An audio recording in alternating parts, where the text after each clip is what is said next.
Get ready to remove the filter from your timeline.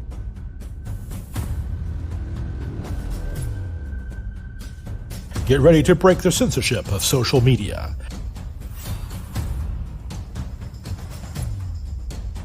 Get ready to support the grassroots alternative to establishment propaganda. Get ready for an authentic voice.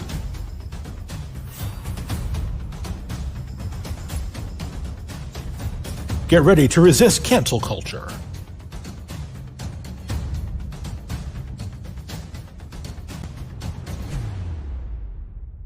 Get ready for free speech media. This is FSM.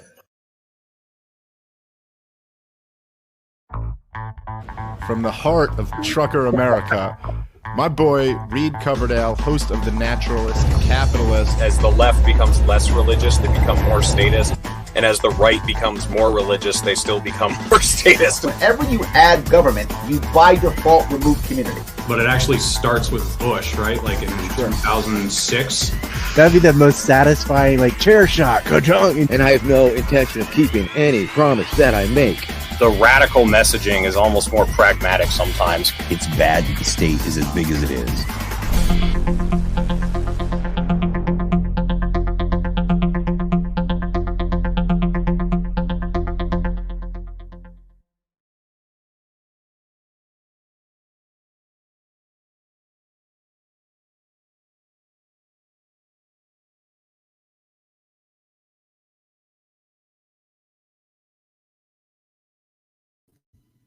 Sorry about that. I was muted. Welcome to the 5th installment of the Four Horsemen.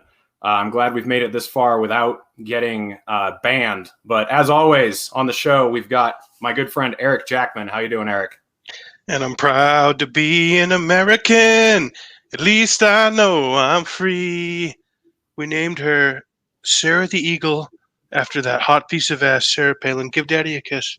Give Daddy a kiss. Reed, I'm fucking good, man. America just celebrated another birthday. We survived another purge.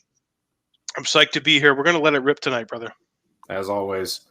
And as always, we've got my friend Ryan Dawson. How's it going, Ryan? The name is Lee was right. Fuck Antifa. I'm pissed off and ready to go. Yeah. Ryan is unable to stream from his YouTube channel right now because everyone's too cocked to hear him. So he's I'm unable to stream on my backup YouTube channel. My YouTube channel's been gone since January. Right. 81,000 dead. 50 million views. Gone. We're keeping it alive though, Dawson. Mm-hmm. And we've got a special fourth guest for you tonight. If you are in the Liberty circles, you've no doubt seen him. He's been everywhere. He's been on Tim Pool. He's been on Part of the Problem. And he's our fourth horseman tonight. He is Clint from Liberty Lockdown. Woo! Ride my horse in here. I'm just trying to, I'll balance out the emotional arc of this audience by saying that I'm very sad to see that Cubans are in the street protesting and they're waving an American flag, and I'm not even sure that we represent what they're fighting for anymore, and that's devastating. So, yeah, just put a little cherry on top. Yeah, they were doing that in Hong Kong for us too, the American flags, and I don't know if we could just be the Americans that the foreigners think we are. Except for we are the ones that the Iraqis think we are, but some other countries. Oh, the mass murderers? Yeah, we got that in lock. We got that down. But well, Hong Kong liked Pepe, right? Wasn't that a big thing over there, Ryan? In Hong Kong, they were like all about Pepe, and I like to think Pepe is a sign of solidarity and struggle. So that's the new revolution right there. I still think Escobar predicted Snowden when he was leaving. He was on the podcast with me and laughing, saying Snowden's on a plane from Hong Kong to Russia right now. Like we knew before the NSA. I still think we should be trading Hong Kongers for college graduates in America. I think we would all be happier if we could just do that. I'd like to swap Hong Kong. Like, let's just buy it from China. Like, we'll give you LA and San Diego and San Francisco. Yeah. You get all of you get Portland for free. You can have that anyway. So we'll pay you to take it. Amazing. Eric, you started off our last Four Horsemen with a little story about how you got deplatformed for platforming Ryan, but you've got another story to follow up with that. So what happened? Well, there's always a positive that comes, and I won't call it a negative. Yeah, it wasn't that I was deplatformed. I had a show scheduled, a comedy show with my brother. We were doing Jackman Radio live at a venue here in New Hampshire. They found out I had Ryan Dawson on. Ooh, Ryan Dawson, the boogeyman! Yeah. Ryan Dawson, the evil guy. Oh my 20 God! 20 years of anti-war and chasing down pedophiles. He has literally done more to educate the whole planet on the fuckery that's been going on by the Predator class. But oh my God, he's so controversial. So whatever, we got through all that shit. We booked the new venue. It's fine. Friday night, the show happens. I booked a Legion here in New Hampshire, and Jackman Radio, we're putting out a special Jackman Radio live from the Jaffrey Legion. This guy shows up early, Ryan, and he comes in before the doors are open, and he looks at me, he points at me, he's like, "Hey, there you are." And I said, "Hey, how you doing? I'm Eric." I introduced myself. I said, we're not open for another hour. People are coming in an hour. And he's like, "I just drove an hour to get here from Manchester, and I found out about you through Ryan Dawson." Right? I found out about Jackman Radio, your show, what you're doing. I watched the Four Horsemen. I'm a huge fan. And his name's Rocky. He's an Afghan and Iraq war veteran. I believe served in artillery. So I want to hoist one up to him in his honor today. Happy birthday to him. And he came out to the show on Friday, and we had a great time. It was an amazing. We had about 40 people show up in person to our show. I didn't know how many people were coming. It was just come in, buy a ticket, $10 at the door. The Jackman brothers are going to be up there on stage. We're going to entertain you. It's going to be 90 minutes of entertainment. And he showed up. He bought me a drink before the show. We chatted, and he's been a big fan of yours, Ryan, for many years. So I want to salute him today. And free speech is alive and well. You say it's his birthday? His birthday was yesterday, but he said he's going to tune into the Four Horsemen today. He's a big fan of the Four Horsemen. And I said, during the Four Horsemen, we're having Clint from Liberty Lockdown, who's fucking epic, who's a legend in his own right. And we're doing the show, and I wanted to give you a shout. So we salute you today, Rocky, and appreciate you coming out. And yeah, I had to change venues for my show, but you know what? The First Amendment means something, and that was the spirit of our whole live show on Friday. That it means something when you have free. There's literally countries around the world where if you criticize the fucking crown or the powers that be or the president, whoever it is, you get locked up, you could get your head cut off, whatever. But we did that on Friday night here in New Hampshire, and it was electric, guys. There was no masks, there was no cucking. It was real. It was freedom. It was live free or die. And we spoke our truth, and we talked a lot about the things we talk about here in the Four Horsemen. So, well, it's interesting you say about criticizing the crown, right? It's to learn who rules over you, see who you're not allowed to criticize. You can criticize the presidency. You could criticize Trump or Obama or Biden to a degree. I mean, they'll just deny it, call you a Russian hacker or whatever, but you can't criticize the Israelis. Yep. We did, though. I knew that was coming. I know. But you had no idea that was when you got canceled, too. But hey, I want to give him his shout. And Ryan, he's been a fan of yours for a while. And happy birthday to Rocky. I hope you put down a Jack Daniels. And hey, did you hear that? Listen to this. Nothing. You know why? Who could that be from? Who do we owe that to? From Clint. I got a dragon chair from Clint. I say that every show. Do you? As a joke. But they were about to come to Japan and lynch me, I think, because they were like, this chair is getting on my nerves. All through the Atwood interviews. It's true, but I had you on my show, and I could hear it squeaking, and I was like, this has got to change. So I'm glad I could have contributed to the production over there. Ryan, do you think that you're hated more for being anti-pedo or anti-war? The two things kind of go together because war creates the conditions for selling kids and all sorts of black markets, right? Fair point, yeah. So, like, you do have where they go and literally adopt the person they're going to rape, like Woody Allen, or they hit up orphanages and trailer parks and things and runaways. they were more professional with Epstein. They were getting modeling agencies to grab girls and then taking their passports away. They had a golden opportunity with the collapse of the Soviet Union because there was hyperinflation throughout all Eastern Europe, and a lot of people needed foreign currencies. So they'd offer them jobs as nannies or whatever. They just lied to them, and as soon as they got them, they locked them up in a brothel or they treat them as a sex slave. However, the majority, more than all that put together, of human trafficking of women mostly who get caught in this situation, it's from government, from like a lot. Almost every female of age that's smuggled across the border from North Korea to China gets raped by Chinese predators. And then, of course, sadly, people can remember between the two Gulf Wars, the sanctions that were starving children to death. A lot of Iraqis sold their children to foreigners, hoping at least they'll survive. And you can see 6-year-olds doing belly dances and stuff, trying to appease these sick Saudi perverts who are purchasing children. And the sanctions came about because of Gulf War I, when they went and blew up the water sanitation on purpose. They said, well, what we'll say is, and this is in their own documents, like they know it's a lie. We're going to say, the chlorination of the water could double from mustard gas or whatever. And they blew up the water. Completely put that country back in the Stone Age, and then sanctioned them so they couldn't get the initial capital to fix it, and they just died.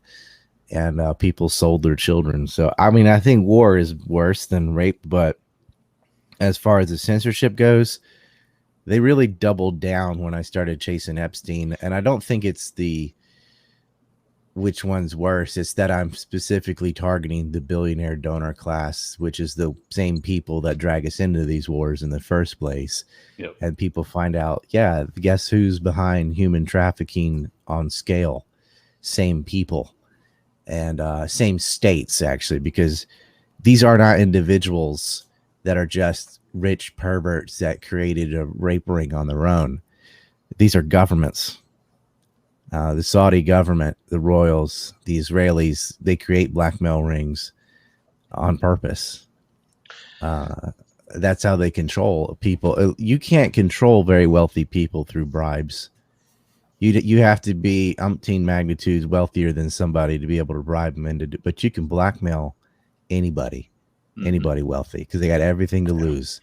Absolutely. But my question is, why are so many of these degenerates into banging kids? It doesn't matter how awesome the kid is, whatever. Like, why would you even want to do that? Like, at least I think it has to do with commit adultery with someone your age. I don't know.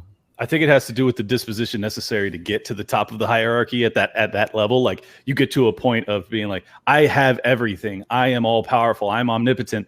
And then they start to, just go down this really debaucherous, degraded path. I don't know. It's an interesting question. Both, but usually they get them before they have power. So what happens is they get someone doing whatever who's compromised, and then they put all the money and advertising in to put that person in an elected office. Oh, interesting. Yeah. So but they're grabbing judges, they're grabbing hedge fund managers, and a lot of these people are sick perverts already.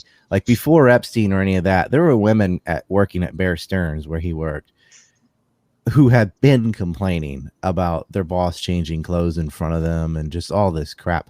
And they feel like too powerful to touch. Usually it's people their own age, at least. But you would be amazed how many of these people are into fiddling the kitty. I used to think growing up, like, that was like as rare as necrophilia or cannibalism or something. Like, who wants to rape a kid or a baby? Right? Who would molest a baby? Politicians. Mary Letourneau, right? That, Joseph Schmidt's family, they had to rescue a baby that had human hair woven around its penis so tight it nearly castrated the child. And then she got pregnant by a 13-year-old student she raped. Statutory rape. And these are the people, this is the family of the Inspector General looking into George Bush's affairs. And then his brother Neil gets caught with hookers in Thailand. He goes, they just showed up at my door and wanted to have sex. I'm like, okay, you didn't pay them. Someone else paid them for you. Oh, They're all into it. Jeff Gannon was in the White House, right? That's a male prostitute. George Bush's spiritual advisor, Ted Haggard, was caught with crystal meth and a hooker, and he's preaching Christianity. And all the spiritual advisors are the best too, right? Like, those are our favorite. Remember people. Jesse standing next to his pregnant mistress and his wife and giving spiritual advice to Bill Clinton, who was also cheating on his wife, and going to Epstein Island. Like, we find out now, at least, it was way worse than Lewinsky. This dude couldn't keep it in his pants, like, which I kind of understand if you're married to Hillary, but I don't understand the child fucking. But yeah, none of us do, and we're all against it. So, Clint, what I want to know, I don't know a lot about you, Clint. I want to know your background, where you first started into politics, when that was, what your entry was into the Liberty movement, and where you're coming from.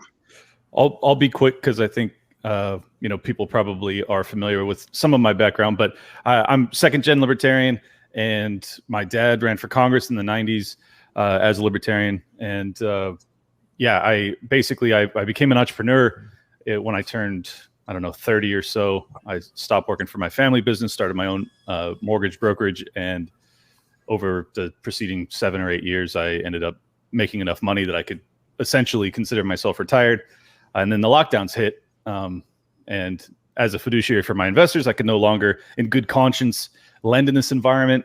Keeping in mind, obviously, I didn't know that the feds were going to print $7 trillion to paper over the fucking crater that they were building into the economic system. So I closed my business and started Liberty Lockdown in May of last year. And 13 months later, and it's all. And you've had quite a response. You've had people just craving for reasoning and an answer to why are we where we are now here in July of 2021.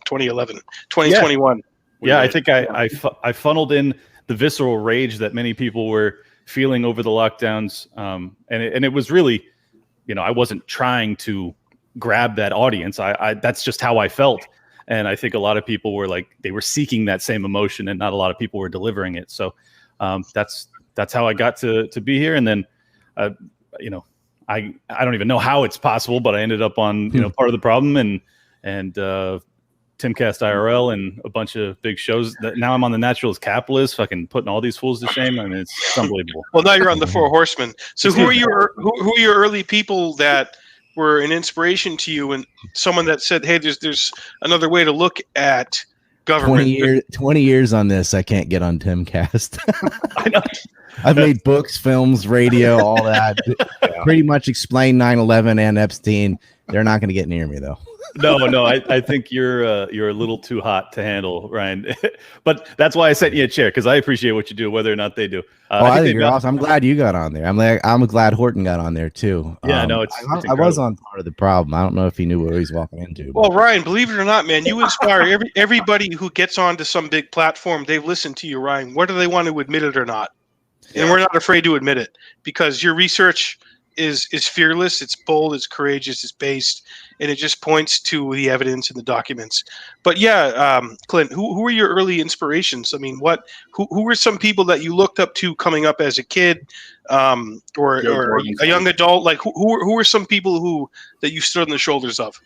Yeah, I'm kind of a weirdo in that I really idolized the founding fathers as a kid.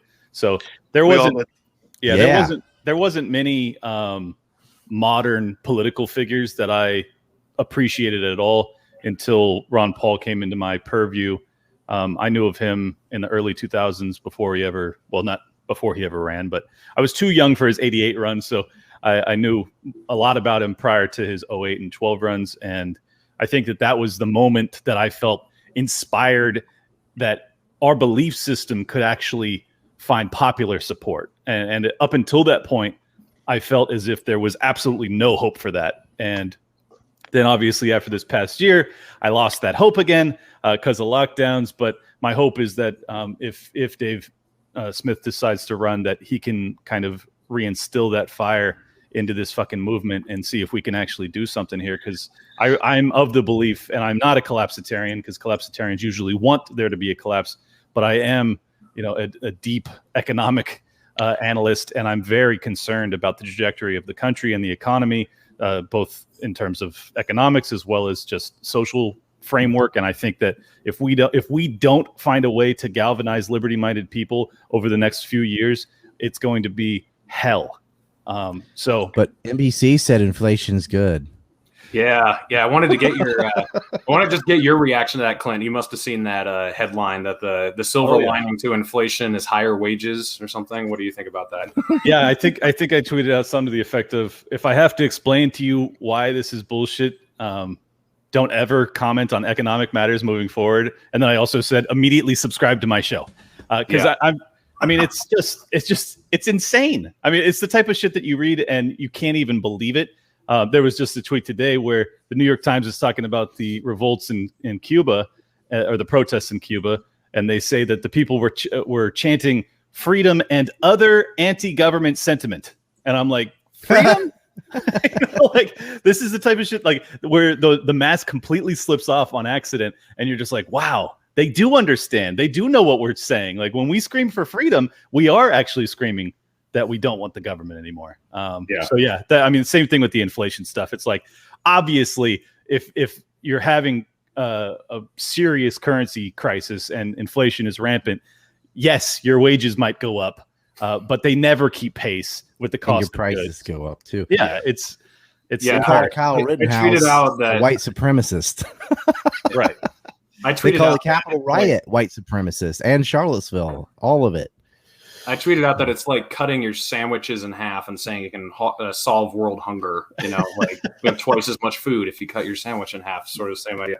But it's same idea as just throwing bricks through windows and increasing GDP. I mean, these people are fucking out of their minds. Yeah. So while I had both of you and Ryan on, since you are very deep in the economic world, your savings, but don't worry. Eventually, you can get a higher wage, and all of you are on salaries or fixed incomes.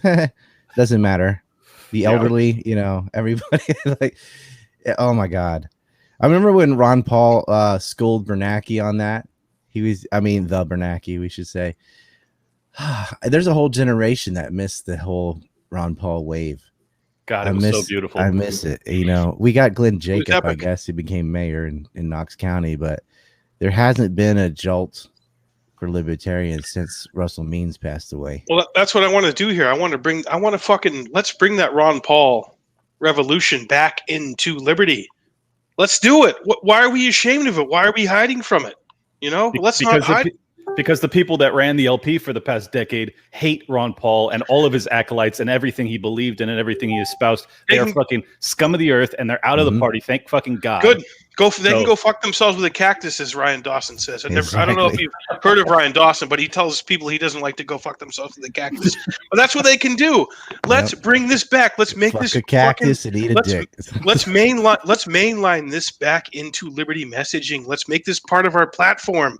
If we're going to be different from Republicans and Democrats, let's show them how we're different and offer something that is real, that is legitimate, that is something we can grab onto. I was here in New Hampshire for Ron Paul in 2008 and 2012, and it was fucking electric, guys. Let's do it again. Why can't we do it again? Well, I'll tell you what happened, because Ron Paul's had that message since I was like 9 years old. Because I did follow the 88 one because I already was a big fan of Russell Means, who ran against Paul. He only lost to him by one vote. You said he was based, Ryan, Russell Means. Indian guy that started the Lakota Nation and said, we're independent, and he was awesome. And you could go listen to his speeches too. He was saying all this also. And Ron Paul was saying all this. And Ron Paul was in Congress saying this. Means said it to Congress, but he wasn't in Congress because he's like, I ain't part of your state. I have sovereignty myself. But the message didn't resonate until we had a little window of free speech on YouTube before Google bought it. And we started putting out all these films about the Fed, Bill Still's Money Masters, and all these films about fractional reserve banking. It had to become in videos because people didn't even know they didn't know. So you can't get them to buy a book about economics or whatever. It's just good luck, right? But we got people reading Rothbard and Hayek and stuff because of Ron Paul. But Ron Paul's message wouldn't resonate or stick until the movie versions came out and grabbed attention. And once people learn where money comes from and how it works, basic stuff you ought to learn in school, but they don't teach you. Those films, Bill Still made that in the 90s. It was like 2 VHS tapes. I remember seeing that. But when we could digitalize it and put Money Masters out there, it was like crack. I mean, it was give me more. Everyone that saw that passed it to 20 people because it was this sort of this, as Jeremy Bentham said about utilitarianism, the scales fell off my eyes. You know, when you see it, you can't unsee it. And then there's a guy who's already elected in Congress saying these things about the Federal Reserve, saying these things about how booms and busts work. And so, oh, we got someone that listens to this. But the Ron Paul movement would not have happened because he's always had the same message. And it was going before he got on the presidential stage for the debates. It was already rolling. He also he had a libertarian backer, a billionaire that gave money. We had our own Soros for once. And that's unfortunately just how stuff works. Well, that we can't do that again, because if we were going to do films about Corona or whatever, or the lockdowns, it would get yanked.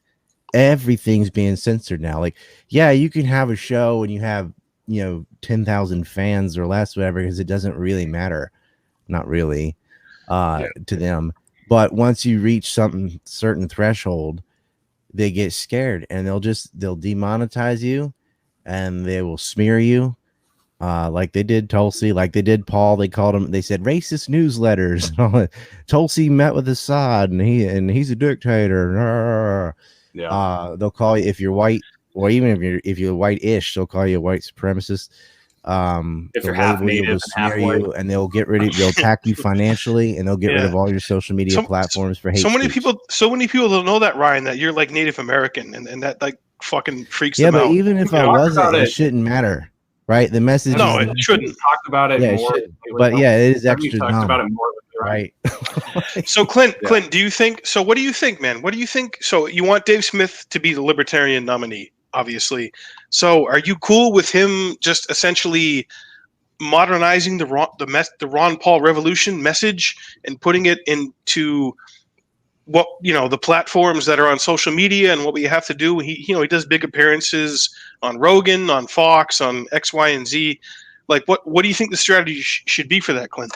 Well, let me say quickly that I think that the reason that those stories about the Federal Reserve took off like wildfire is because that was the era, like you said, that it was almost completely uncensored at the time. But what's really incredible about that story is that it's a true conspiracy theory that we know for a fact happened. And when you get to tell people, I have this unbelievable story, something that no one could possibly imagine to be true, and I can prove to you it's true, and it persists to this day. That is a very compelling argument to be made. And it's also the root of basically all of our economic ills and many of our militaristic ills, our societal ills. Like you can basically, as I said on Tim Pool, you can lay almost every problem in our society at the doorstep of the Federal Reserve. And I think that that's what makes it such an important message to bring to people, because it's true. It's not fucking bullshit. It's not even like a question as to whether or not it's true. So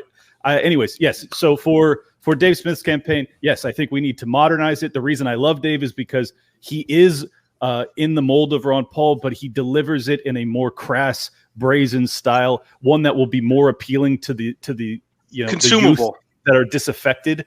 I think that's the big thing that's different from 2008 to now, is that people are far more disaffected. They feel, especially with the Trump supporters, they feel as if democracy is a sham. I think that they should have felt that a long time ago, but at least they're starting to feel it now. That's terrific news. I feel like Dave can capitalize on that. Obviously, I do not believe that he's going to be the next president of the United States, but I think that it's vitally important that we have to. It's not even like we have to get 20 to 30 million people in this country that know in their heart, in their bones, that democracy is a sham and that we're in this together, or we're not in it at all.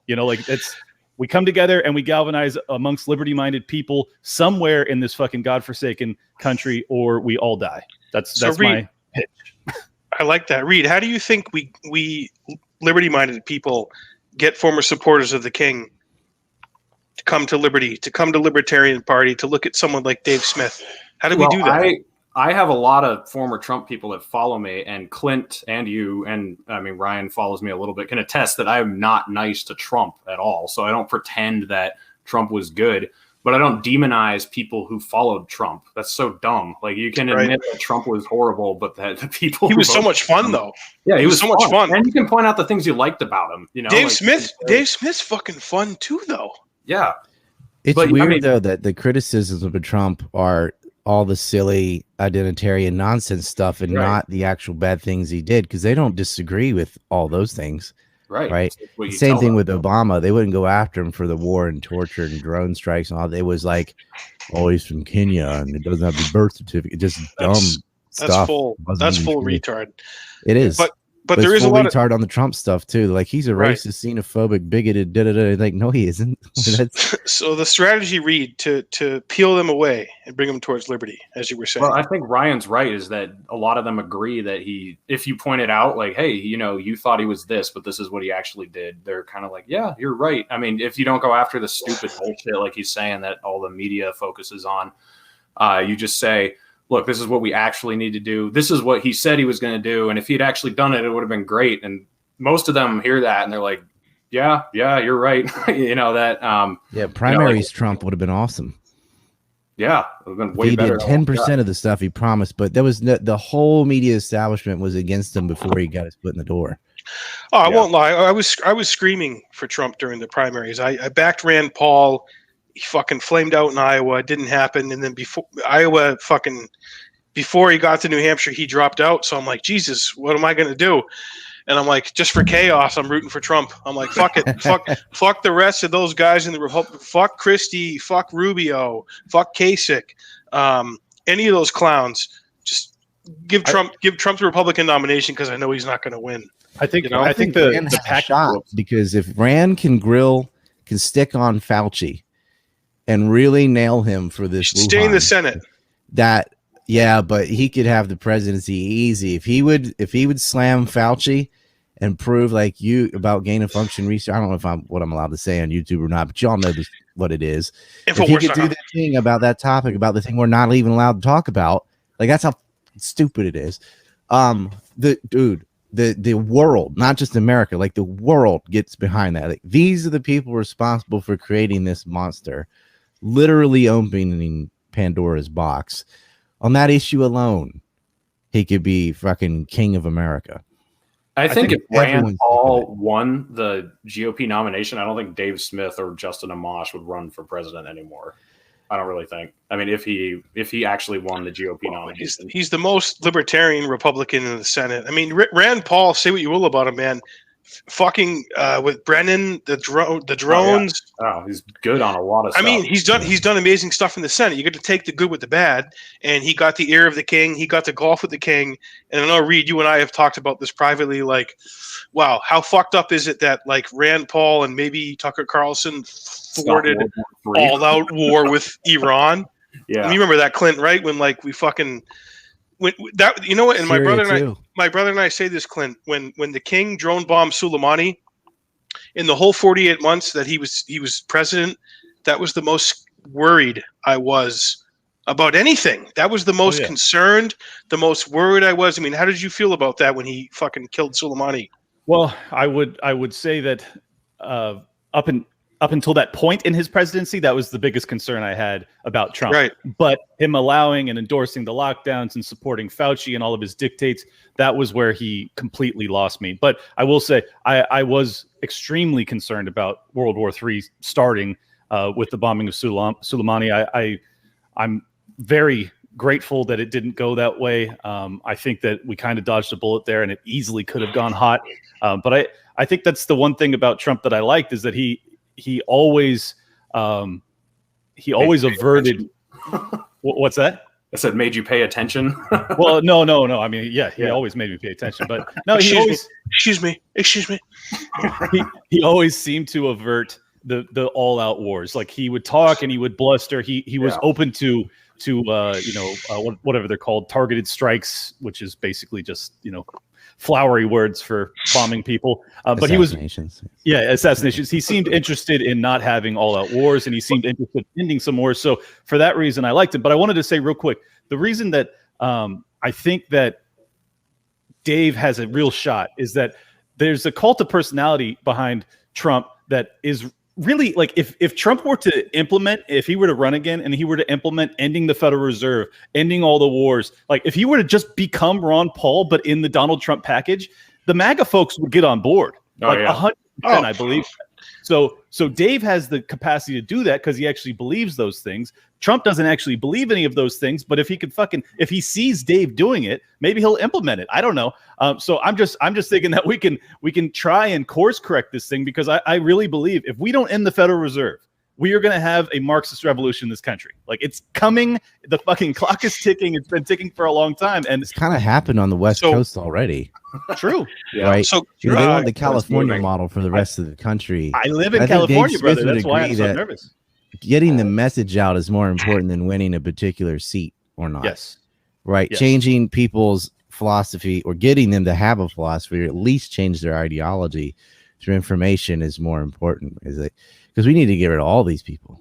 There's maybe 10 people in Congress and in the whole House and Senate combined that are keepers, and everyone else is not even close. I mean, they're just bottom feeding careerists that just. So let me ask Clint first, then Ryan, because I want you guys to tell me. So I have I have a lot of liberal views, progressive views, and when I say fuck the Federal Reserve, I want to get rid of it.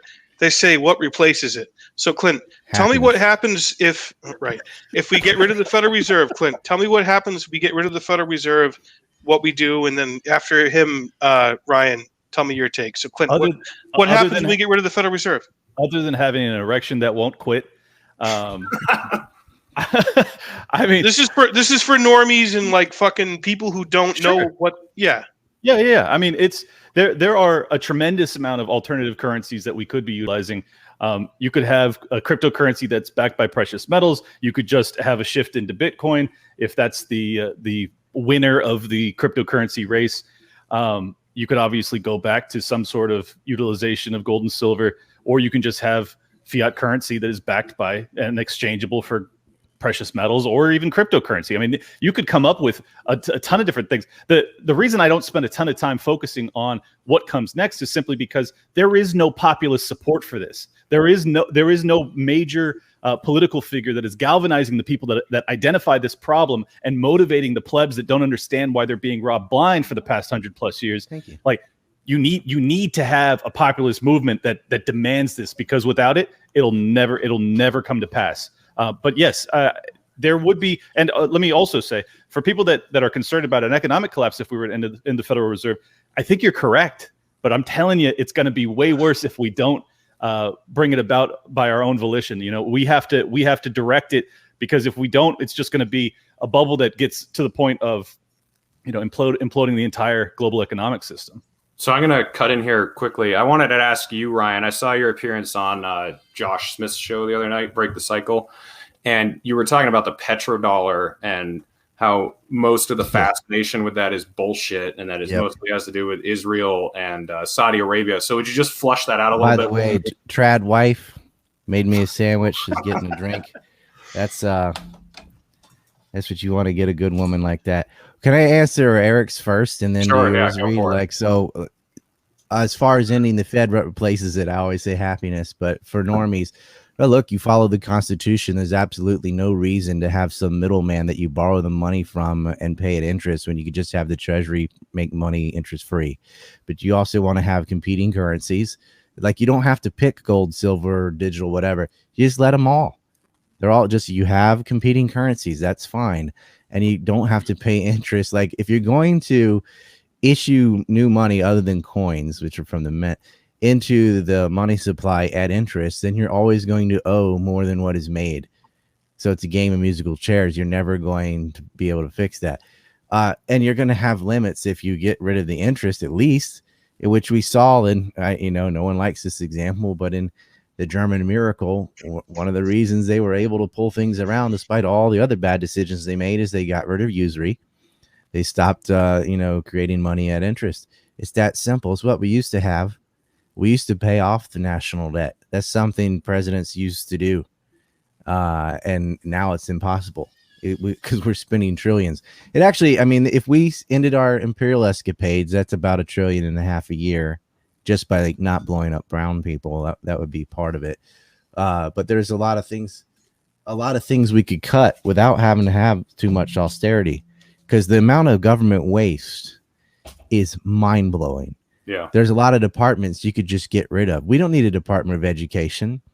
And anyone that thinks, well, we would not have school if we don't have the Department of Ed. Like, I was born before the Department of Ed was created. Right. My parents were educated in school before the Department of Ed was created. The Department of Education has nothing to do with education. All the Department of Education is doing is borrowing money from the government at a lower interest than it loans it out at and makes money in the spread. And that's why you have, because of guaranteed student loans, this massive student debt.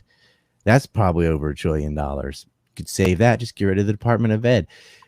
It's insane. And they don't categorize it as a corporation, but it's like Google and Apple and the Department of Ed. They're like the third largest corporation in America. And all they do is borrow money at a very low rate and then loan it to universities, who then loan it to students. And like every time there's a middleman, the interest increase. Well, it's an arbitrage. Guaranteed. Yeah, there's no competition. It's an arbitrage Ponzi scheme. You have the Federal Reserve as the progenitor, and then you have the Fed banks that also make a spread because they lend out money to the other banks, and then the banks lend it out to other borrowers that then end up lending it out to the consumer. So it's like but at its beginning, it's just printed from whole cloth. It's like it's separated commercial banks and lending institutions, so there's no moral hazard. And they'll say, okay, well, we're going to loan out a bunch of mortgages, let's say, and then we're going to sell those securities to a third party. So if you don't pay back the loan, we don't care. We're not responsible for it anymore. So they have no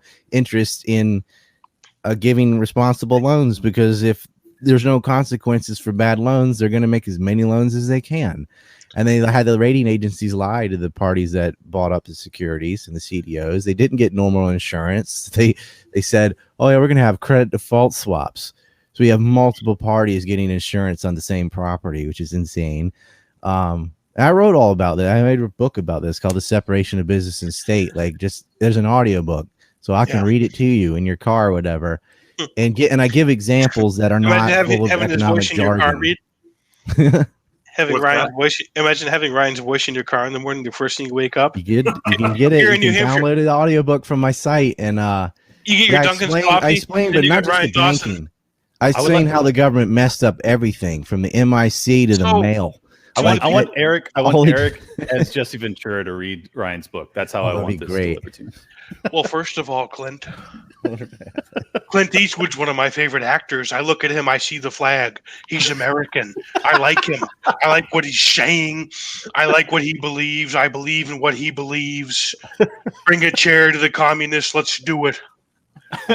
Ryan's always talked about getting rid of the Federal Reserve and the creature from Jekyll Island. Let's sink that island. Let's sink it. Sink Jekyll Island in the Federal Reserve. They got that wrong, by the way. Well, like the Aldrich Bill and Jekyll Island story is like 50% of the story. And this is the bad part about having all these videos. Like, yeah, it got people learning about the Fed, fractional reserve banking, and so on. But if the film is incorrect or not complete, then people run around with half the story. Before Jekyll Island and Aldrich and all that, that's not where they created the Fed. That's where they had a meeting, but they didn't write that up. That was written for them by the boys at Riggs Bank. It was in the can, Ryan, wasn't it? Riggs Bank, the traditional CIA money laundering institution, which was also used again on 9/11. And the individuals there, I mean, I got their names, and then they'll call me anti-Semitic if I name all the people, but it is what it is. That's who wrote up the Fed. And then that got passed off to Jekyll Island. And then that got passed off. And what everybody knows the story from there, thanks to people like Griffin and others that wrote about it or made movies about it. But Riggs is where it's at. And these bankers the tradition. It's the same Henry Clay, Hamiltonian, Lincolnite assholes that were trying to create central banks in the beginning of the United States. It's literally their offspring. Only Ryan Dawson could take the greatest conspiracy theory ever told and then make it better. Yeah, right. It's just what happened. Like, I know. It's just awesome. This is Andrew Jackson and Jefferson both went against the central bank. This is a fight we've had for a long time, and they won. Jefferson got rid of it. Jackson got rid of it. but there's always a pushback. And once Lincoln created the income tax, Federal Reserve didn't create the income tax.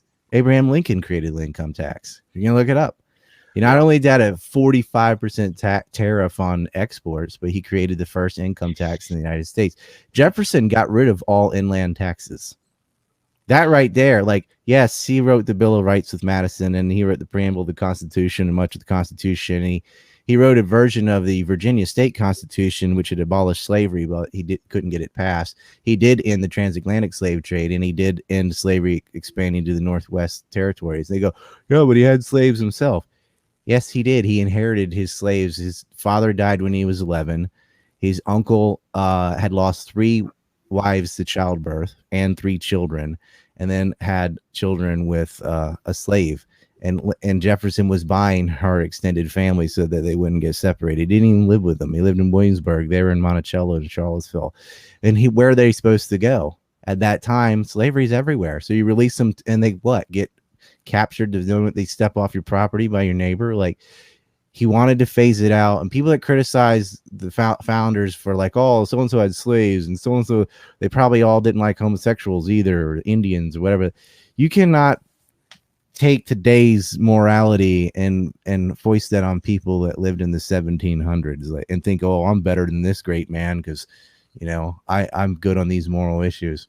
I'll tell you, looking around over the past year, there is almost no one that measures up to what the founders were, despite all of their moral failings. They saw so far into the future. Like, oh, it's incredible. Yeah, they had some failings, but like compared to what everyone else around them it was just the way it was. You know, Thomas Jefferson or Joe Biden, who's better? Jefferson. Dead Jefferson's better than Joe Biden. I mean, like, yeah. Joe so Biden. Jesus Christ, is Joe Biden alive though? Come on. Yeah. You know what's that movie Weekend at Bernie's? You know what I'm talking about? Yeah. They have a dead dude. They just drink it. That's what he seems like. Pelosi and Cackle Kamala are just like, you know, bringing his corpse around. So Ryan, to get back to what I was asking you, there in the libertarian circles, there's a lot of talk about the petrodollar and I know. So I want to hear your opinion more flushed out than what you said on Josh's show the other night. I mean, I've made like 20 videos on this umpteen times, and there's never a reply. It's just the new kook comes who hasn't heard the story, and I have to say it all over again. This petrodollar is so Eurocentric, first of all, because we don't say petro, we say gasoline, right? That is coming from them trying to pretend like they're still important, and they're just not. We get pissed at China for buying dollar reserves because of how it affects us, and we don't want that. The reason there's a petrodollar, the reason that people agreed to do billion-dollar transactions on the dollar rather than having 50 zillion different currencies for it was for convenience. After World War II, there was hyperinflation. All over Europe had been destroyed. Like, you're not going to base it on the ruble, right? The old joke is, what should I just wipe my ass as rubles or buy toilet paper? You're not going to use the franc. You're not going to use the pound. You're not going to, because all of those, whatever it was, by the time you purchase it, by the time your oil ship, it's depreciated because they're all in hyperinflation. They pegged it to the dollar because it was the most stable currency. So they buy dollar reserves, but that's an exchange. Like, if they buy your dollars, buy it with what? With whatever their currency is that you have to accept. And where are you going to spend that? You either have to convert it back, or you have, like, if Japan, by the way, here's a good example. Japan and India got off the petrodollar back in 2006. No one noticed. Japan was the second largest market in the world at the time, still third. Didn't matter because it's just an exchange. It's much to do about nothing, and no one spends any time trying to falsify the story. Like, oh, it has an increased dollar demand, and like, they're not. It's not a one-way thing. It's an exchange. If you buy dollars with yen, then what's the person with the yen do? Where are they going to spend the yen? Japan's the only place you can spend yen. If you're going to buy it in Korean dollars or the won, where are you going to spend your won? South Korea or what? Are you going to have? It's so silly. It's like, yeah, there's a demand for dollars to buy oil, but what's the alternative? Europeans don't want it. Like, you want to base it on the euro? Hell no. You don't benefit from this relationship at all, right? Like, it's common sense that you're going to peg it to something that has the least amount of manipulation or inflation. It's very hard to move the dollar because it's pegged to the largest market on earth. is the United States by far. Nothing's even close. Like China's number 2, and it's so distant in our shadow you can't even see it, right? You're not going to peg it to Bitcoin or something like that. It's like one rich guy could manipulate that by himself. Like Elon Musk could cut that in half alone, right? It's very hard to move the dollar around because there's trillions and trillions. And the dollar is not backed by nothing. It's backed by labor. It costs X amount of time to earn a dollar. That's why it has value.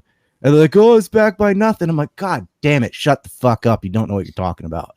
Like, you've never had a real class in economics. You probably didn't go to college. You don't know what the fuck you're saying. You saw some YouTube videos and you're out there calling it on the mountain. Shut up. Right. And as far as like, oh, we went to war for the petrodollar. I'm like, wow, really? Is this for the euro? Because it was competing with the euro. We attacked Iraq before the euro existed and the EU. So that wasn't the reason. And we already had the oil for food program, and our exports went down, not up, after the war was over, the second war. And China, which was importing zero from Iraq, oil and gas, is now their largest importer. Now, is that in American interest or against American interest? Of course, that's against it. But guess who got 3/4 of their oil from Kurdistan and Iraq after the Iraq War too? Guess who gets 77% of their oil from Iraq? Drum roll. Yeah, them. The one you can't say. Yeah. So them. I want to go around. What happened? Oh, this ties back to what we were saying earlier. The Kurds who were selling Iraq's oil to Israel got pushed out. The Peshmerga got murked because Trump said, I'm not going to defend you. And Iraq was like, oh, 36 hours later, the Kurds were gone and fleeing to Syria. And you know who led that attack? Soleimani. So Soleimani is responsible for cutting 3/4 of Israel's oil. So they had him assassinated. And that's why James Woolsey and John Bolton created a working group pushing Trump to assassinate Soleimani, which he refused to do. And then he made it conditional if they kill an American. Well, then an American translator who had been American all of 7 days was hit with a mortar round by somebody, and they blamed it on Soleimani, and Trump assassinates him. In the Iran, real motive for that was not. Soleimani was fighting Al Qaeda. Soleimani was fighting the Kurdish annexation of northern Iraq, which was selling their oil to Israel. Yeah, we went to war for Israel, for oil, Israel's oil, not our oil. That was in Israeli interest. The Office of Special Plans, every single pre-war lie to go into Iraq came from this cabal of neocons. They're all Zionists, all of them. And all the lies about WMDs specifically, right? Anthrax, mobile weapons labs from Miller, chemical weapons under the palace from William Safire, who got a Guardian of Zion award, right? Douglas Feith creates an office within an office in the Pentagon. That's where you get Niger forgeries from Michael Ledeen. Then you got Richard Pearl and Wormser writing for a foreign head of state about how we need to go to war in Iraq and then Syria, both of which have been done. Richard Pearl was caught in the 70s spying for Israel. He's still in the DOD for some reason. He's the defense policy chairman. He hires a bunch of other Zionists. That's why we went to war in Iraq. Israel, not oil.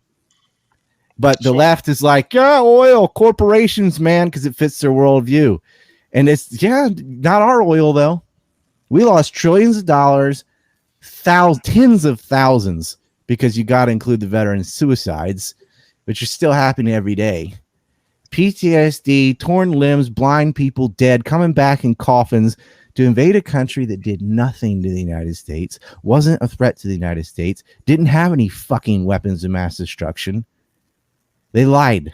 And they're not even held responsible for it. They're blaming British Petroleum and Exxon or whatever. Yeah. And I'm so sick of it. Ooh, the petrodollar. Like, shut the fuck up. So you're telling me that the left identified the problem, but they didn't get the cure correct? I can't believe this. No, they couldn't even identify the problem. Like, they weren't even against the war. They just wanted it to be multilateral instead of unilateral. Dave Smith knows part of the problem. He knows part of the problem. They're like, okay, oil interests were a problem back in the 50s when you had Operation Ajax and all. That was definitely what that was. But that you can't just say corporation every time. Like, a lot of the times that would actually be correct. Like in Libya, they're sort of right about oil in the sense that Gaddafi, once Egypt had its revolution, they were able to send oil directly to Asia. And it's Europe that attacked Libya, not the United States. Remember, the U.S. led from behind. So I want to ask you guys, starting with Reed and then You Clinton think and Europe Ryan, attacked Libya because of the petrodollar? when Like, that makes sense. Stupid. all right, when you when you guys started on your journey of liberty and questioning the whole paradigm of everything, what was your family's response? You know, how'd you deal with it? Your friends and all of that. You know, what was said to you? I'll answer that, but I do want to hear Clint's reaction to everything Ryan just said. I don't know if you agree or disagree. I just want to hear what you think about the petrodollar and like. Sure. I mean, I agree with a huge swath of what he said, especially about the wars and how people attribute the petrodollar as being the reason for all of them. I think that's a vast overstatement. I don't agree, actually, that the dollar is based or has value based off of labor. If that were the case, whatever you get paid in, that would be the underlying value for all currency, is just your labor. And I don't believe that's correct. I think that ultimately its value comes from what it's able to be exchanged for, and it's not always exchanged for labor. So you have to be able to exchange it for other things. The dollar is the most readily exchangeable currency on the planet right now, and that's the primary reason that it is the reserve currency of the planet. But I don't think that it should be able to maintain that cat seat or that top of the food chain status, given the profligate spending and the deficits that we're running and the complete malfeasance with which the federal government and the Federal Reserve are now operating. And for the life of me, I can't understand why foreign countries aren't running away. I mean, and I know some are, but they're usually our enemies. It's like our perceived enemies in China and Russia and these other countries that are starting to get away from utilizing the dollar. It seems to me that it would be very wise for more and more countries, and I think that we're going to see that trend continue, where you start to see places like El Salvador that switch to cryptocurrency simply because they cannot rely on the purchasing power of the dollar any longer, because we are destroying it actively. And it's because we don't want to deal with the underlying issues that have destroyed our economic model, which are, as usual, socialistic policies. So anyways, Reed, go for it. Sorry, but we haven't had the dollar drop 40% in 2 days like cryptocurrency has taken a nosedive. Sure. 40% just like that. Have you had the dollar go up 40% in a month like we saw with cryptocurrency, though? No, it's not that volatile. That's the point. Right. And that's just online gambling versus a stable currency. Of course, the currency has value based on like what you can purchase with it. But what you can purchase with it depends on the money supply and how hard it is to get a dollar, right? Which is based on labor, is the other side of the equation. And that's the side they always ignore. And they just act like they just come from nowhere and you buy stuff with them. Like, no, you have to work for them, or you're supposed to. It's when you don't have to work for them that the value goes down.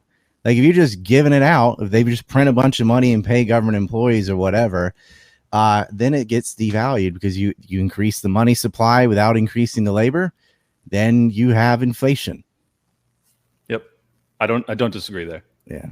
But I mean, I'm glad you pointed that out, because I didn't say that, and I should have said that at the beginning. Oh yeah, no people problem. Knew that.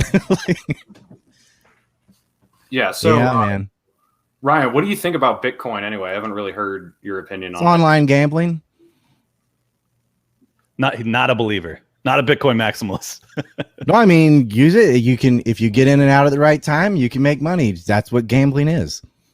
Honestly, I'm surprised it's based on hype. I'm surprised that you're not a Bitcoin whale, given that you've been deplatformed and demonetized. I'm not even allowed on the exchanges. I got banned from Coinbase in 2012. Fuck, really? Why don't you get a Bitcoin? I can do what with it? Look at it. I can't exchange it. Oh my god. Ryan's banned. Porn has more value than Bitcoin. I'm like, that's as useful to me as a Super Mario coin, because until you can press these, follow me. Unless you can exchange that for money that you can buy stuff with, like you just said, money is worth something because you can purchase things with it. Well, I can't buy shit with a Bitcoin. Don't give me this crap. Well, on Overstock.com or with this one place. I can't pay my rent with that. I can't buy a sandwich with that. I can't do anything with it. The only reason it's worth anything, the only reason anybody buys Bitcoin that's not doing something illegal, is because they hope they can sell it for more than what they bought it for. Don't lie. They treat it like a stock. They even give that analogy like, well, I'm going to buy it at this price and sell it at a higher price. Then I get real money from selling it. and I use that to buy all my shit, right? Well, I'm not allowed to sell them, so they're useless to me. I think other people should definitely get in, because like, yeah, it took a big dive, but it'll go back up again. Just make sure you sell it before the dive. You're a lot better investing, or not Bitcoin, but some cryptocurrency than you are putting it in the bank at 0.01% interest. I mean, that's basically zero. But if you got a lot of money, I would avoid that and just buy real estate. That's got intrinsic value. I mean, that's where your money, or government bonds if you have no soul. Well, see, I go completely opposite on that, because I think that real estate is probably the most Fed directed asset because of the interest rate manipulation. So I don't think that there's any really safe space or safe place. I wouldn't buy it in the U.S. Okay, fair enough. Yeah, I'm talking about here. So, okay. So can we go around? I want to go around and hear everybody's evolution to being normie to based, and why the evolution happened, and how your family responded. Starting with you, Reed. Well, I became libertarian because of work, because I had to deal with police all the time, being a trucker and doing line work, and then all the dumb safety regulations and all the environmental regulations. I noticed the environmental regulations actually hurt the environment more than they saved it. And then the safety regulations took your mind off the job, because you were just making sure you're complying with everything. You don't even think about being smart. You just think, did I hit the checklist? Did I do everything I'm supposed to do if the safety guy shows up and checks?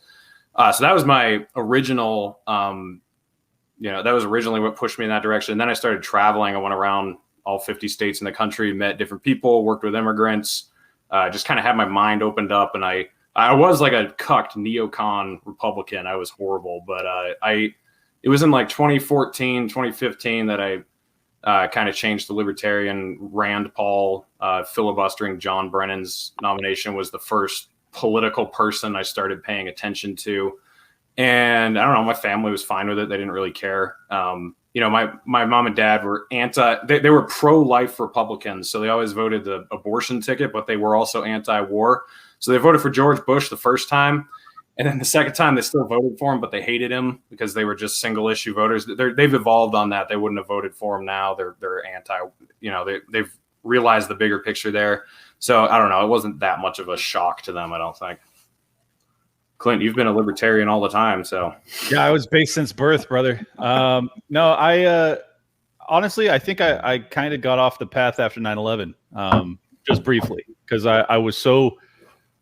I mean, it was just shocking. I was like 18 years old, and I was like, well, we've been attacked by a foreign power, and we have like, that is one of the rare times that I believe that you have a right to defend yourself, and you have to, get payback. So in that moment when I was being lied to, and then I was buying the lies, that was when I was probably my most statist, when I was like, okay, well, someone needs to get a bloody nose for this, because we don't lose like this. But then as I realized, as the years went on and I started to do more research, and I realized how deeply I had been lied to, I kind of went from your standard average, I don't know if I'd say blue-pilled libertarian, but, kind of that, to extremely red-pilled anarcho-capitalist that was the evolution for me.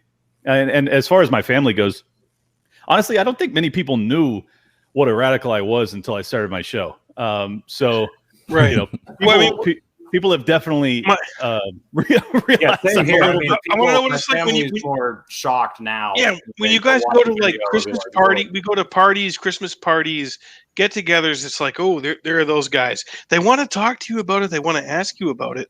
They're a little afraid, but they're also kind of intrigued because they're so bored of the bullshit that they just swallow 24/7 from Mockingbird Media. Yep. And I have a lot of people in my family. I have a twin brother, so everyone's like, oh, the Jackman brothers, you guys think everything the same all the time. You believe everything all the time. You're the same person. Which one are you? Dawson, dude, people forget. I got a twin also. Brian Dawson's a fucking twin. Yeah, for those who don't know, every time Eric's screen goes black, it's just Mike replacing him. And then they're just switching each other out when they get, exactly. Fill. That'd be an awesome bit. Or is it Mike the whole time? Infowars.com. But it's 1776. If you try to take our firearms, 1776 will come out for gun. But it's like It's fucked, dude. You have your family who they don't know anything. Like you have your normie members of your family, and you don't hold it against them. You don't judge them, but like they're watching your social media. They know what you're doing. You know, your mom or your dad, whoever is around, filling them in on what you're doing throughout the year. They know you're doing some base shit, and they don't even know what base means, but they know you're base. Yeah. And you show up, and it's like a interrogation, and you don't. And Ryan, you say this a lot, Ryan. You don't want to red pill him too much. Don't Not red too pill. fast. Yeah. No, don't red pill him too fast. And you don't want to, but you're just like, you pay so much attention to fucking meaningless bullshit. You give your consciousness and your attention to so much meaningless bullshit, where if you just took a fraction of how much you were obsessed over the jock strap that Tom Brady was wearing when he won the toilet bowl and put it towards... Oh my God, that NASCAR guy found a string in his That's right. garage. That's right. It's a noose. Put it towards understanding why wars are created, who benefits from them, why our incarceration rates are what they are, who benefits from incarceration, what the IRS. I mean, anything. They don't think about it at all. But like, that's the Civil War thing too. You know, the freemen in the North just went in prison. That's another thing they did. But whatever it is, I'm just you guys have elevated consciousness, so you have to navigate family reunions and holiday parties, and I've done it for years. We have to elevate. I mean, we have to navigate the liberty movement. Like we're getting canceled every other. It's Clinton. Well, that's why I'm saying motherfucking Ron Paul. That's why I'm Eric Jackman's saying Ron Paul. Removed enough and canceled by everyone enough that it doesn't even phase them anymore. Clint and I are at the beginning stage, so we're still my platform was like 3 times bigger than Dave Smith's is now. Back when last time I got canceled, and I did it all by myself. Yeah, I didn't have a circle. I didn't have what the hell. Press TV is going nuts here. Something must have happened. You know, I was in their war room when Soleimani was killed, talking for hours. The 4 Horsemen are broadcasting. That's what's happening. Yeah, it's like, I cut them off for 4 Horsemen. So my point is, so Friday night at my comedy show, 40 people came out here in New Hampshire, uncocked, unmasked, free human beings, live free or die, Granite State. My mom was there, and my mom was like part of the show, and she had a good time. She supports what my brother and I do, and your uncles are based too. You had some based uncles. Ryan, my uncles are my. So yesterday was my father would have been 66 yesterday. He died in January 2017 from brain cancer, the same brain cancer that killed John McCain and Beau Biden and Ted Kennedy. And my dad was so fucking based. He was born in Canada. That guy was a cowboy, man. He was a salesman. He sank or swim on his own merits. And I got that from my dad and he has 5 brothers who are all still alive. They watched your show, Ryan. They're based. They were never afraid to tell my brother and I when we were little kids what was going on and challenge us to ask questions. And that has a lot to do, with why I am where I am right now. And don't be afraid. And I said this to someone Friday night. The people who are like questioning you and challenging you and saying, don't say that, dude, the second you just fucking give them a quick elbow, or you tell them to go fuck themselves. Off the third rope. It feels so good. Doesn't it feel good too, though? They back down. They back down so quick, guys. Because if you have the facts on your side and you have the historical evidence and everything, they you ever make people shake? Yeah. Like talking about Christmas parties and stuff. Oh yeah. Or whatever. Oh yeah. I just sit down at a table and I start going through 9/11 and answering questions, and I'm just like going like that by the time they leave the room. I messed up my brain. That's why you don't red pill too fast. The Dawson family reunion must be nuts. I would like to. It's pretty wild. I have some based uncles too. Unfortunately, one of them's in the hospital right now. That the same guy that took McAfee's keys and threw them in the Pamlico Sound because he was trying to drive drunk. And my uncle just grabbed his keys and threw them in the water. It's like, buy your way out of that.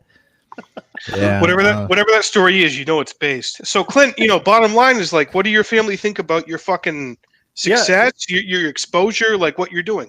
I mean, they're obviously all very, very happy and proud of what I'm doing. Surprisingly more proud than I would have thought, given the the topics that I cover. I'll say this: so some of the things that make me most optimistic. I have a lot of conservative MAGA type relatives, and when I talk to them, we've like when I'm going on a rant, they're nodding. They are vibing with what I'm putting out there. So I think that these people get it in a way that very few people give them credit for. Like, they may not have all the answers because they are largely still just like a vessel for information. Like, and I know that kind of sounds like I'm demeaning them. I don't intend to. This is how the majority of people are on the planet. They just take information that gets thrown at them and then they kind of project it forward. And I think that's what makes libertarians so special, is because most of us, and again, not all, unfortunately, are deep critical thinkers that are really trying to get to the truth. And I think that more people, as they realize they're being lied to en masse, are starting to have that same thought process of like, okay, well, I haven't been thinking for myself and I've been being lied to.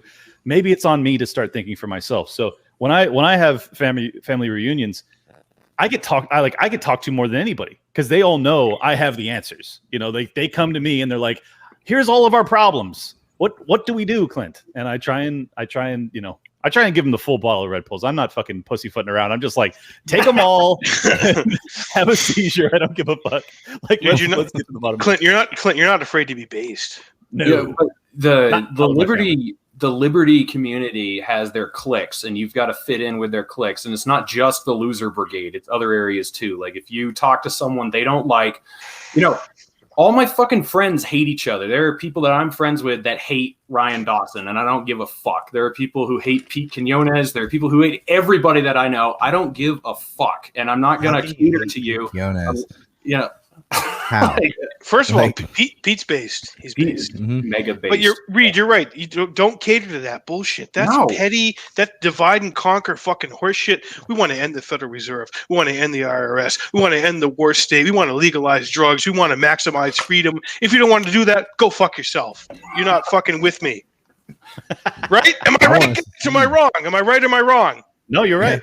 I've had conversations where people come at me really aggressively, and like a minute and a half in, they're in full retreat, and the conversation's basically over because they realize all they have are talking points. And I'm like, I am not coming with talking points. I have actually thought out what I'm going to say to you, and you're in trouble. He actually understands this shit. Yeah. Like, good luck. Good luck beating me on any topic when it comes to this shit. Like, it's going to be a challenge, and that's what I love it, because it's like what I'm passionate about. It's what I do now, kind of semi-professionally.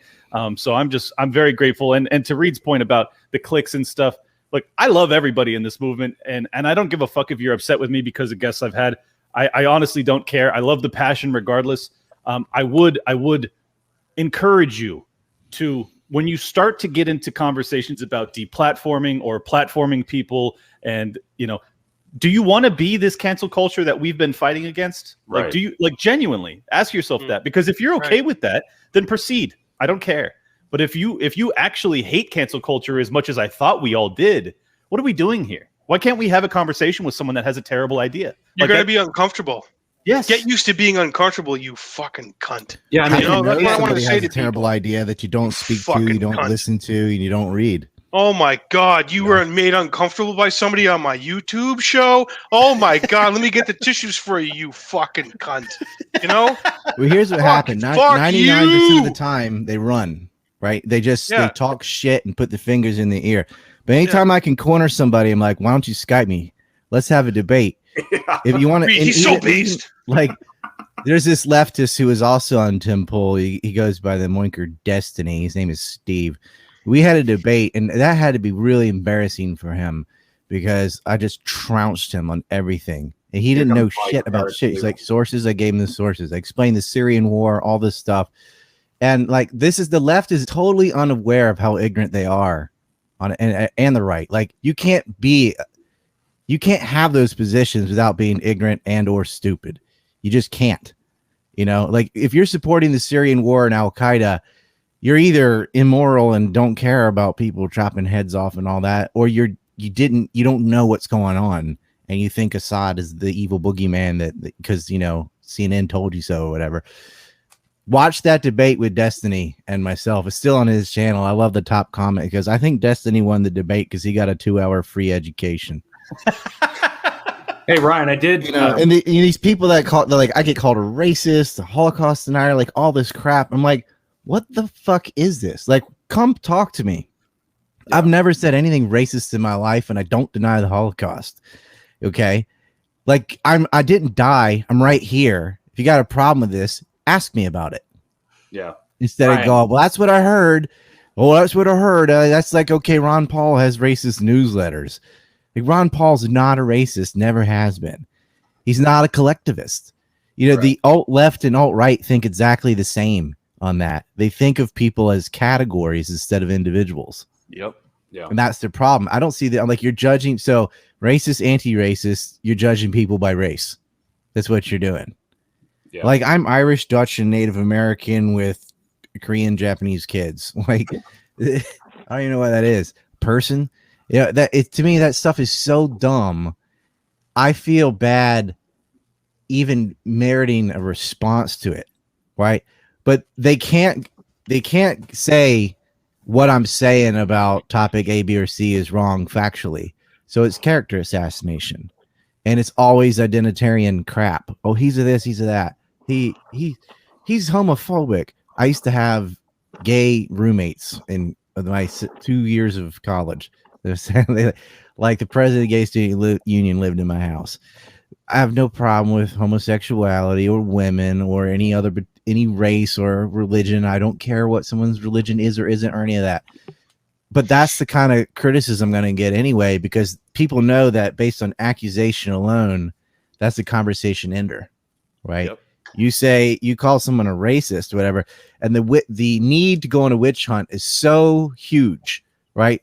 That it has to be true because it's psychologically gratifying to condemn it. So if you find someone and you go racist, they're like, oh yeah, racist. Well, fuck that guy. Oh, fucking racist. Like, I had the tennis player.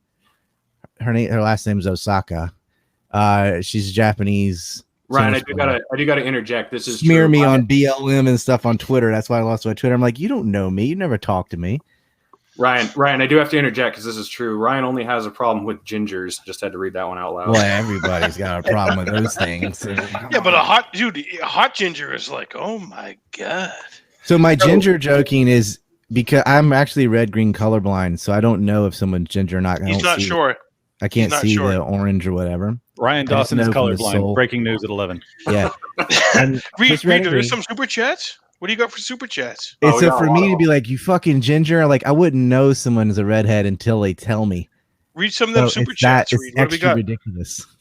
Well, we got this one, and it kind of segues into what I wanted to talk about. I would like to ask before, what do you think about tech corporations if they were in charge? What will it take to stop them from controlling the country? But what I wanted to segue with that was Ryan. What's his name? Nick Fuentes was banned from Twitter yesterday or the day before. I think the day before yesterday, or 2 or 3 days ago, whatever. And there was a huge split. There's a huge split in the Liberty movement. Half of the people were saying it was great and that Twitter should have done it first and they have the right to. And then some of us were like, hey, it doesn't matter if they have the right to or not. That's fucked up, and they're going to come for you next. And Clint, you put out a great tweet. It was something like, do you remember what it was? Can you quote it right off the top of your head? It was like, first they came for Alex Jones. It was not first. Alex Jones got banned. Haha. What a loon. Nick Fuentes got banned. Haha. What a racist. Oh, I got banned. What the fuck happened? Right. I just think that people are so short-sighted, and like, this is the thing. For the love of God, I don't know when we got to be such fucking pussies that we can't deal with people having shitty opinions that are publicly available to us. And why don't you want to have those opinions publicly available so you actually know what people believe? There's value in that. And it's just such a it's such a bitch ass un-American mentality. And if I see any libertarian doing that shit, I always have beef with them, because it's just like, do you understand that we are political dissidents? Do you understand that the state wants nothing more than for us to be silenced forever? Do you understand what Ryan Dawson has been put through just because he fucking... I debated Fuentes too. Yeah, His ass. You killed him. He was supporting Burned state him. genocide. Like he painted himself in a corner in the very beginning of the Dude, debate. you fucking destroyed him, Ryan. It wasn't I know, that but hard. I felt bad It because he was wasn't like that hard. 20 years old. You No, could have he's had a brain. dumb. I mean, it's like Ryan, you could have had a brain injury and fucking owned Fuentes. You yeah, know? it was. But see, that's what should happen is dialogue. Like, let's Clint say is some fucking ideas. Clint and is give the touching on counterpoint. something that we're libertarians. This is where we need to fucking stand out. Well, they're like, Yes. oh, you talk to Fuentes, The that other means you're asshole. just like him, even though it's debate. We advocate speech. Don't shut anybody down. If you want to shut someone down, you are, as Dave Smith says, part of the problem. You're part of the problem. You are the fucking problem. Don't shut down any speech, because the minute we start doing that, man, we look like our fucking enemies. The people who Well, want the free market applies to speech too. The best product rises to the top. There's a hierarchy of ideas. Like that's what we're all about. We're about if there's a free market in speech. Yeah. Well, ideas. And Reed, we clamor for people who are based. We clamor for people who just bring us the best information, and the best information holds. It holds, man. It doesn't matter what other people are saying or what they're doing, man. If it's real, it's real. Every new idea is not part of the mainstream. So if you're going to only allow for mainstream narratives, you're not going to allow for new ideas. New ideas are fucking valuable. They're the reason that we've gotten to such an evolved state technologically and culturally and civilizationally. And it's like, and now we just want to stop. Now we want to revert to like, okay, if you say something that I find morally questionable even, I want you to never be able to speak on technological platforms again.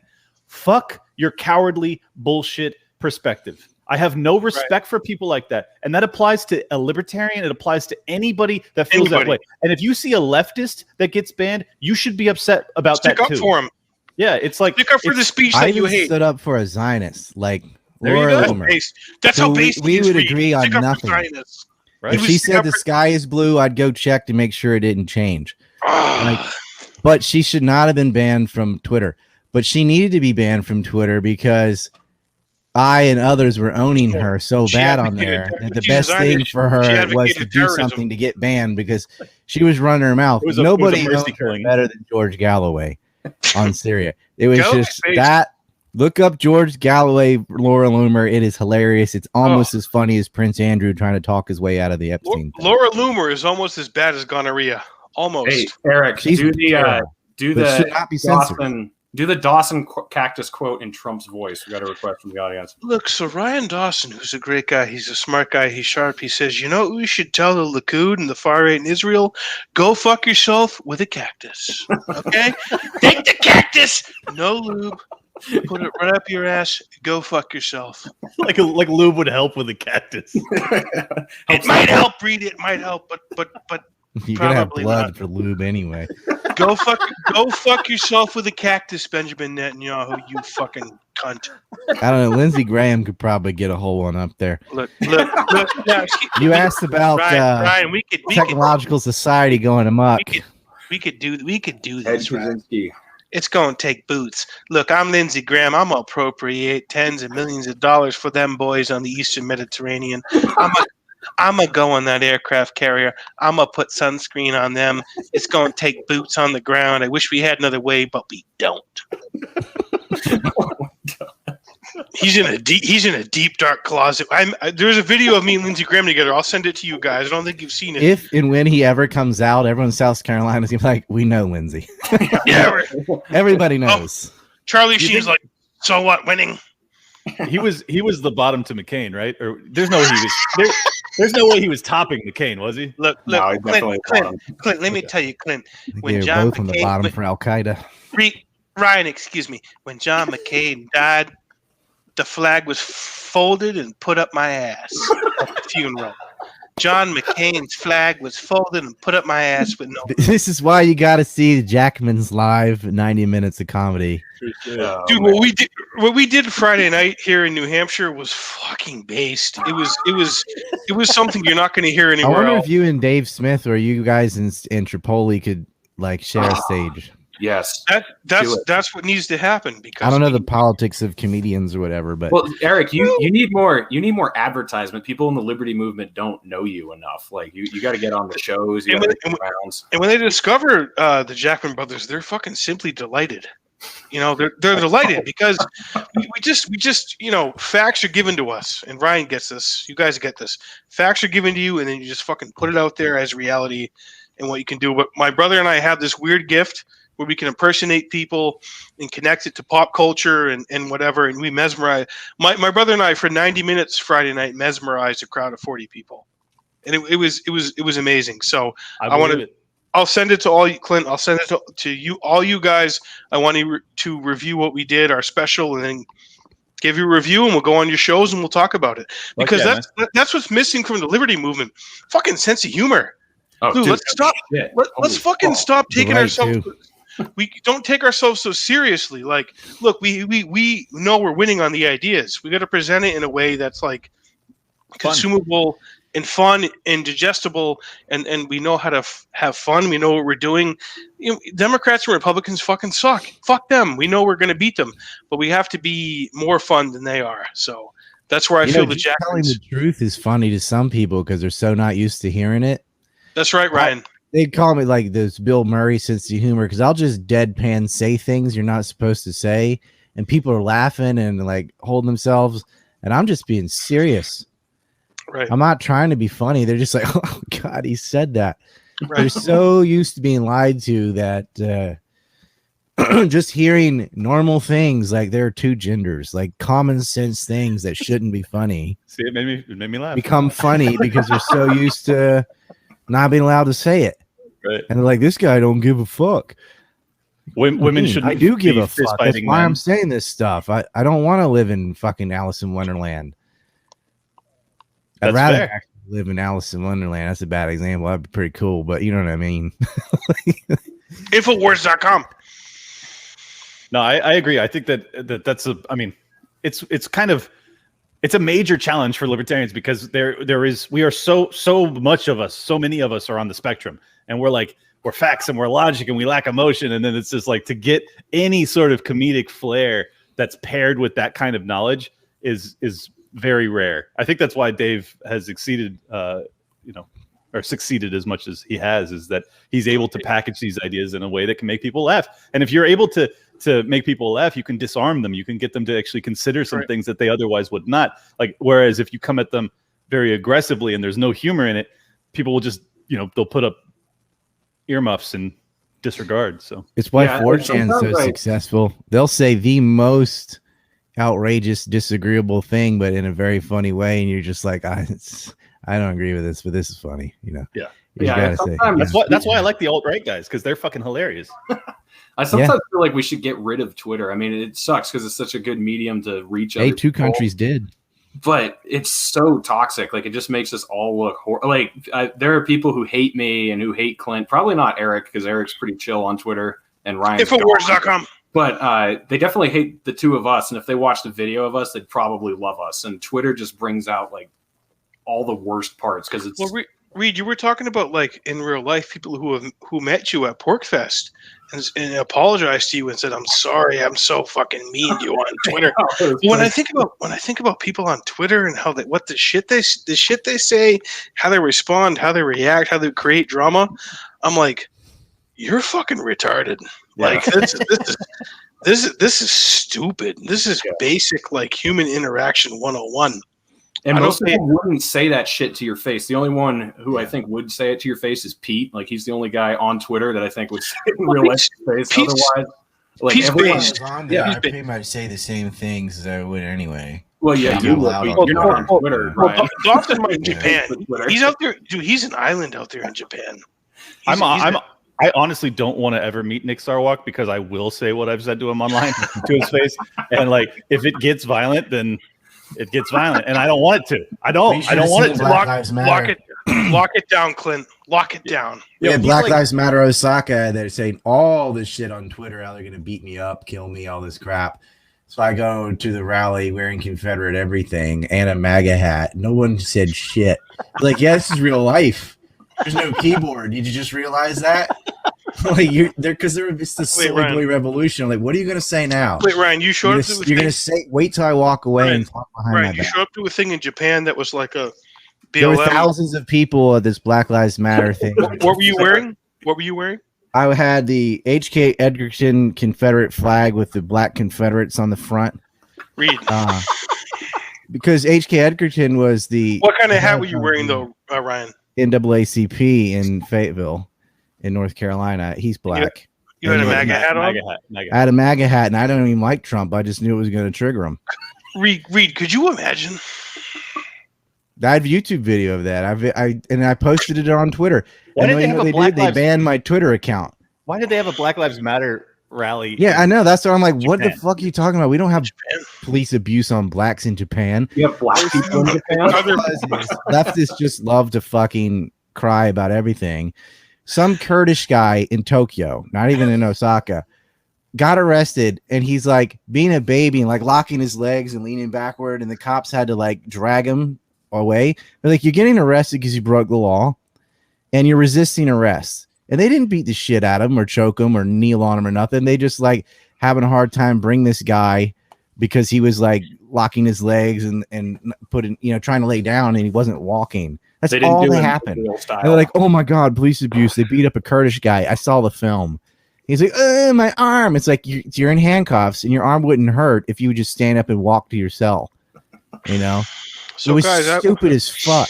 But they're all out there, and I said, if I support BLM. Like, I hate fucking police abuse and all that. I don't support Antifa. And there's always an Antifa segment embedded in Black Lives Matter. Ryan, you don't support Antifa? Are you sure? I'm not really getting that vibe. Tell us. It's a terrorist organization. Wait, you think I got Kyle Rittenhouse on fucking wall. Dude, Ryan Dawson adopted Kyle Rittenhouse, for those who don't know.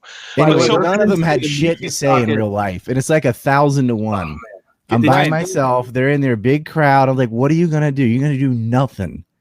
That's the biggest bunch of pussies, and it was all like foreign English teachers and some of their girlfriends or whatever. Ryan, would you say there was a lot of levels of soy? Black Lives Matter. Like, nobody disagrees with you. No one's saying Black Lives don't matter. What the fuck are you on about?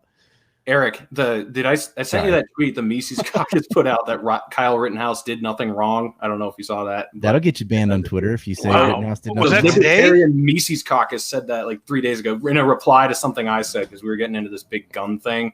And I was saying, if we had more Kyle Rittenhouses, then the Second Amendment would actually mean something around here. And they quote tweeted it and said Kyle Rittenhouse did nothing wrong. They were burning Kenosha until he shot 3 of those communist pedophiles. Let me tell you guys. No, Joseph Rosenbaum, the first guy, the ginger that grabbed his gun and got shot in the balls, went to jail for 13 years for raping 5-year-old twin boys. He's a communist pedophile. A communist pedophile felon that got shot in the groin, and he died doing what he loved, chasing a minor. Because he was 17 years old. Dude, and it's like, whoa, what happened? Like, shoot me, Nibba. Shoot me, Nibba. And then he gets his balls blown off. I'm like, I can't think of more just desserts than an Antifa, communist, pedophile, homosexual that got shot in the balls. My perspective on it is, and I think I've told Reed this. That's getting clipped and put on Twitter, by the way. I love that. My dad, Joseph Rosenbaum. Like, he can rot in hell. He raped 2 little kids. The guy they're defending raped 2 little boys. 2 5-year-old boys were raped by Joseph Rosenbaum. He went to prison for 13 years, gets out of jail, and tries to kill another guy. They shot at Rittenhouse first. And by the way, Rosenbaum is firing in the air. They're shooting at him. When he goes for the diversion, Rosenbaum dives at his gun. We got him on there. Rittenhouse shoots him in the nuts. He dies. Then he tried to help him, like while he's on the ground crying, and he put a T-shirt on, whatever. Then Skater Die, who's another felon, another fucking communist felon, hits him with a skateboard. He gets shot in the heart, and it's like, well, you're beating a guy with a board, and he's also a felon.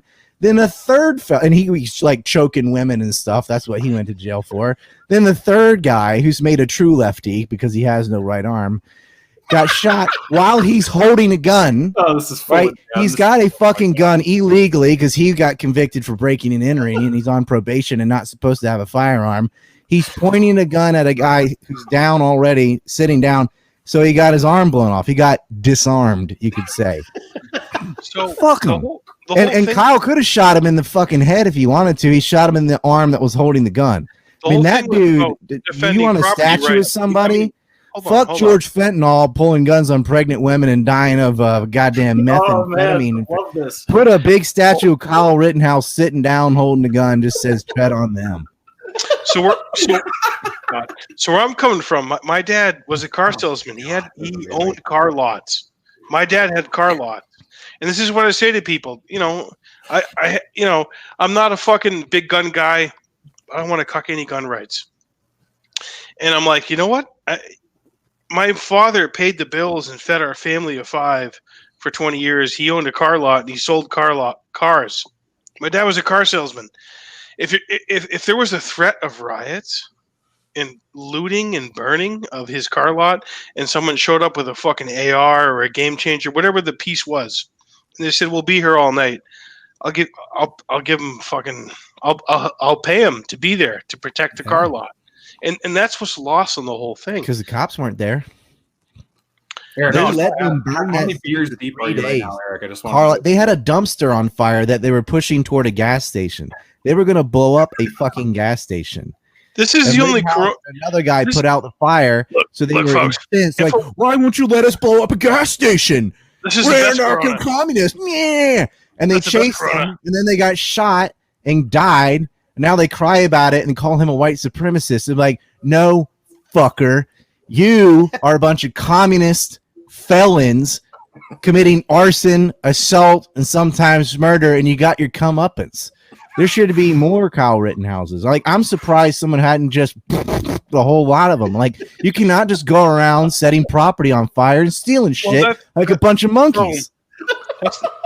So the point I'm making, right, is that you can't fucking threaten private business. So it looked like they're just like burning shit. They couldn't even break the window. They're like hitting the window with a bat like 7 times and can't break it. I'm like, dude, I can break that with my fucking elbow. Like, you're such a fucking puss.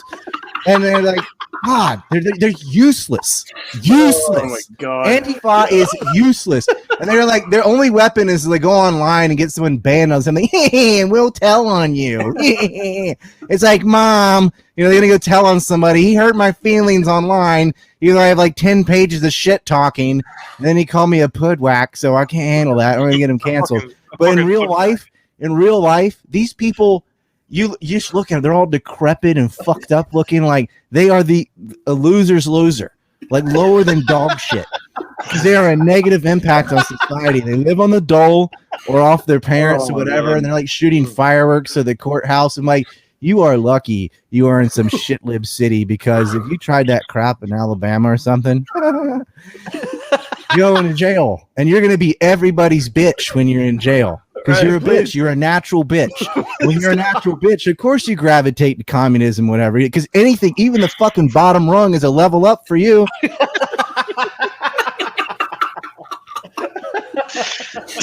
I'm glad you think this is funny, but this is just facts. I know. We need Ryan on the comedy. The psychology of modern leftists in the manifesto. I think Ryan's the fucking comedian. It's not me. Yeah, I know. He's kind of showing you up tonight. Fucking hate these people. No, it's and I gotta apologize. Last stream, I threw around the word Yankee and I forgot to say goddamn. Yeah. Well, we're not created equal. Eric and I are Yankees, so it's because Ryan didn't mean. No, y'all are just people who live in the north. The goddamn Yankee. I mean, Ryan. I was born in Massachusetts. Does that trigger you? I mean, hold on. No, I don't care where someone's born. Yankee is like redneck. It's a personality. Clint, what do you think about everything? Like, Jesus Christ, dude. I think that I couldn't go on a rant that lasted that long and that was that on point if I tried. So I just thank you for stopping so I can catch my breath. Yeah, 20 years, man. I've done this shit 20 years. I can ad-lib this crap all day. We all seen Wayne's World. That's why I'm not on Tim Pool. Because I'll get them to say that shit and they're like, I don't know what to do. Clint, who's a better skateboarder? Fucking Clint Pool or fucking Scott Horton? I didn't actually see Tim skate, and I didn't see Scott skate. I want to skate. Yeah, Scott's been skating longer. Scott Horton's fucking based. Dude, he's a lord. What? I met Christian Asoy and Tony Hawk at the Surf Expo in Orlando. Really fucking. I've met Tony Hawk too. Yeah, I live in Carlsbad. That's where he grew up. So. Dude, imagine making Tony Hawk libertarian. Let's do it. Let's make that the fucking goal of the Four Horsemen. So Clinton, I mean, overall, like when you're going through you're moving, you're leaving California. Where are you going? What's your next step, dude? What are you doing right now? I'll talk about Hulk Hogan. I want to hear what fucking Clint says right now. I asked Clint a question. I want to hear what Clint says. I'm trying to get away from the Antifa people in California. So I am going to be traveling through Tennessee, Texas, Florida, through the South. Antifa people's an oxymoron.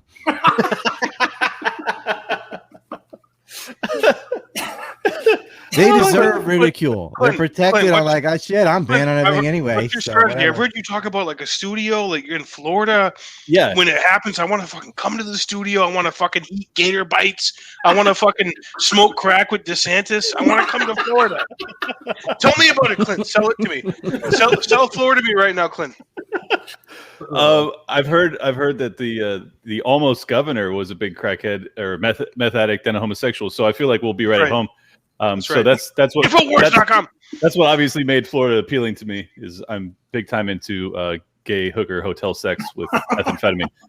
So that's what I'm looking forward to. I'm just trying to get away from fucking the communist vibes of California. I'm born and raised here, man. So it's heartbreaking to me to feel like I have to flee, but I do. I'm actually so concerned about the condition of this country that I am not committed to stopping. Like if I check out Texas, Tennessee, and Florida, and I still don't get the good old red, white, and blue vibes I'm looking for, I'll keep going, man. I'll go. I'll be fucking Ryan's neighbor. I don't give a shit. I gotta find freedom somewhere. So right, yeah, exactly. You guys know BTS, Korean band? You heard of them? Yeah. So they got a new song called "No Permission to Dance." You like it? You love it? It's all about they're all taking their mask off. To dance means no permission to live. Like we don't need your permission to live. So they're in the middle of their video. They have all this like cowboy, rustic, independent like garb, like the American West or South perhaps, and they're all dressed like that and all ripping their mask off. It's all walks of life ripping their mask off. So fucking props to South Korea for putting that out there. That's amazing. Listen, like take off your fucking mask. No, but they do it in such a boy bandy way that it's acceptable to the sensitive virgin ears of these leftist plebs that are like, well, BTS said it. So now it's cool. Wait, Clint, what do you think about Greater Idaho, Clint? Is that something promising, or do you think it's just too removed? I'm born and raised SoCal. Like if I have any snow, I'm in trouble. Oh yeah, you're fucked. You can't even come to Utah. Don't come to New Hampshire. No, that everyone wants me to move to New Hampshire, and I'm like, unless global warming is going to really like get going, I don't know if I can fuck with New Hampshire either, to be honest. So 20 below. I think you could. You a hockey player? No. Okay, all right. Don't go to Florida. Go to Florida. Don't come to New Hampshire. Yeah, I mean, I think I would love New Hampshire 6 months out of the year, but the other 6 I'd have to have a second home in Florida or something. Clint, let me tell you, we're fucking free up here, dude. Like people don't fuck. We don't fuck with each other. I mean, Reed can attest to this. We don't fuck with each other. It's nice. I like that. It's free. You want an anarchist utopia? Go to Hatteras Island.